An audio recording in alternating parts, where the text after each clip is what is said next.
Today we head on a day trip to Kent, where we see Canterbury Cathedral, Canterbury City, and finish the trip with some beach volleyball.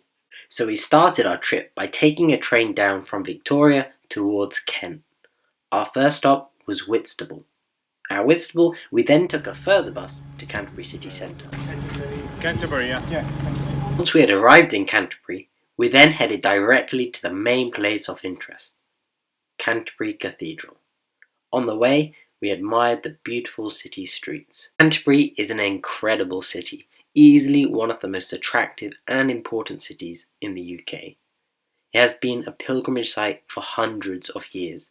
The city is surrounded by Roman walls, and Canterbury Cathedral, which is one of the main attractions in Canterbury, is one of the oldest Christian structures in England. It is the seat of the Archbishop of Canterbury, who is the current head of the Church of England and symbolic head of the global Anglican Communion. Canterbury Cathedral is steeped in history. It has been the important site of pilgrimage since the murder of Thomas Becket, the Archbishop of Canterbury, in 1170. After his death, he was venerated as a saint by both the Catholic Church and the Anglican Communion. Thomas Becket was recommended to King Henry II to be Lord Chancellor in 1155. Initially it said that their relationship was good.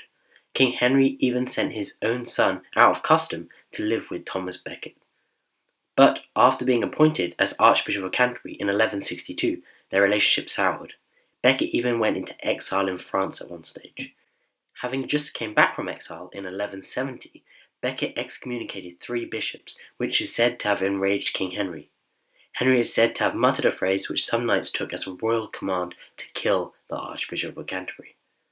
On the 29th of December, the knights arrived in Canterbury and cut the Archbishop of Canterbury down. Becket was canonised 2 years later. King Henry sought penance for the death, and the 4 knights would later be ordered to spend 14 years in the Holy Land. Other important parts of the cathedral include the tomb of the Black Prince, who was the eldest son of King Edward III and one of the most successful commanders in the Hundred-Year War against France. There is also the tomb of the only king buried in Canterbury Cathedral, King Henry IV. Overall, I absolutely loved Canterbury Cathedral. It was beautiful and it was steeped in history, and it was well worth a visit. After visiting the cathedral, we strolled through the high street which leads up to the fantastic Westgate Tower, one of the largest surviving medieval gateways in England. And after a quick lunch stop, we took a final train journey to our end destination, which was Margate. To be absolutely honest, Margate Beach was not the best beach I'd been to in the UK. There are a lot better beaches, but it was okay and it was sufficient for us to have fun playing volleyball. Overall, we had a fantastic time in Canterbury, and I would recommend you visit. Thank you for watching.